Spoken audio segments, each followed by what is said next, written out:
Nongere ndakuramutse ndakwifuriza igitondo ciza cyangwa umugoroba mwiza cyangwa ijoro ryiza bitewe n'aho uri. Urabona ko isi igenda isigasigana amasaha bitewe n'abantu bari.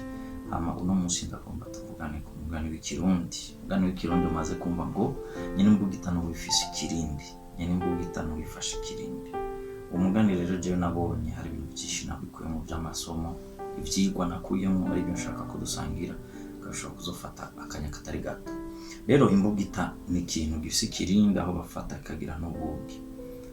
Rero nabonye ubuzima tubayemo burafise ikirindi, burafise n'ubugi.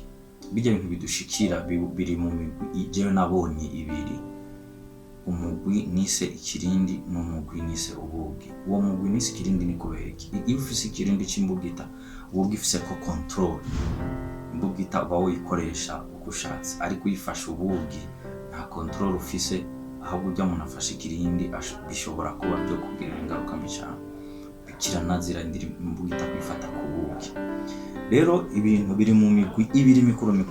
Reka nze ndabaho uburore, hama haraho nihenze murambwira muri commentaire, hama ibyo nasimvye muraza kunyongerera ko muri commentaire. Murakoze cyane. Ibintu rero novuga ngo umuntu afise ko control, afise ko ubushobozi ashobora guhindura uko biri. Ndatanga akarorero k'ubukene, kuko sima ko umuntu aguma mu bukene. Ndatanga akarorero ko kwihenda, sima ko umuntu aguma yihenda. Ikosa wakoze urashobora kurikosora, cyangwa guhomba. Iyo uravye aho wahombeye urashobora kwikosora ukavuga ati nahombeye ngaha, hama ukikosora. Ikindi novuga ni ubukene. Umuntu ntapfa afise ubukene. Hari abantu nzi nawe uzi barabakene, ariko mu nyuma barava mu bukene baratunga inzara. Si ikintu umuntu yamamwo, ni ikintu ushobora guhindura wagira amaheruta. Niba amaheruta afise uno munsi ushobora kuyabona, ariko bitewe n'ingingo wafashe hama inzara ukayivamo. Gukurikirana ivyiyumviro bitubamwo, byaba bibi cyangwa byiza, turafise ko ubushobozi. Ivyiyumviro dushikiwe n'ikintu kimwe ntitwiyumvira kumwe. Ishavu, umunezero. Umuntu afise ikintu kidushikiye, umwe ashobora gushavura. Twese twashikiwe n'ikintu kimwe, ariko umuntu usanga ashavuye bitewe n'ubushobozi bwo gukontorora ivyo bintu. Ihama ikindi naco rero, cya kindi cya kabiri, hari ibintu tudafise ku bushobozi tudashobora guhindura. Icya mbere ni gushimirwa cyangwa kugayirwa. Ushaka ukore neza, ushaka ukore nabi, abantu bashobora gushimira cyangwa bakakugayira bibavuye ko, ariko bitakuvuye. Icyo rero nta bushobozi bifise. Kuvugwa neza cyangwa kuvugwa nabi, abantu bakuvuga neza cyangwa bakuvuga ko nabi bonyene biterwa n'ibibarimo bikuraba. Ikindi kintu udashobora guhindura ni accident. Ushobora gupanga ngo ejo nzogira accident. Umugisha urarindira hama ukagushikira.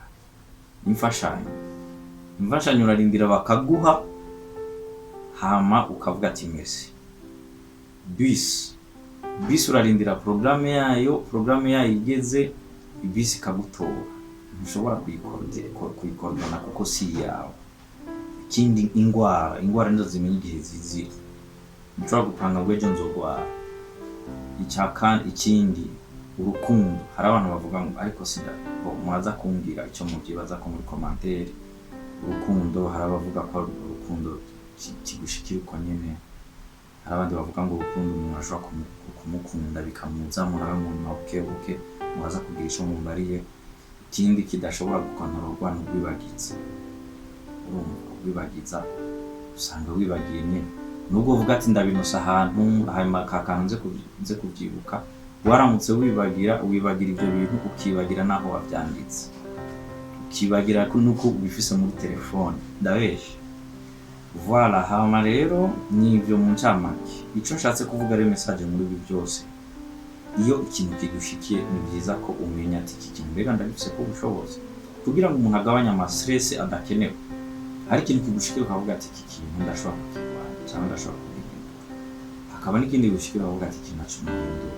Hako wiyanka cyangwa ukihebura, it's the process. Ni process.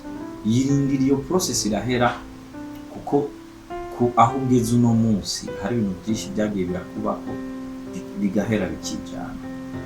So rero nuko nico nagomba kuvuga mu kumenya ingene bitwara mu bihe kanaka bigushikiye. Sawa, murakoze, mugire ibihe byiza aho muri hose.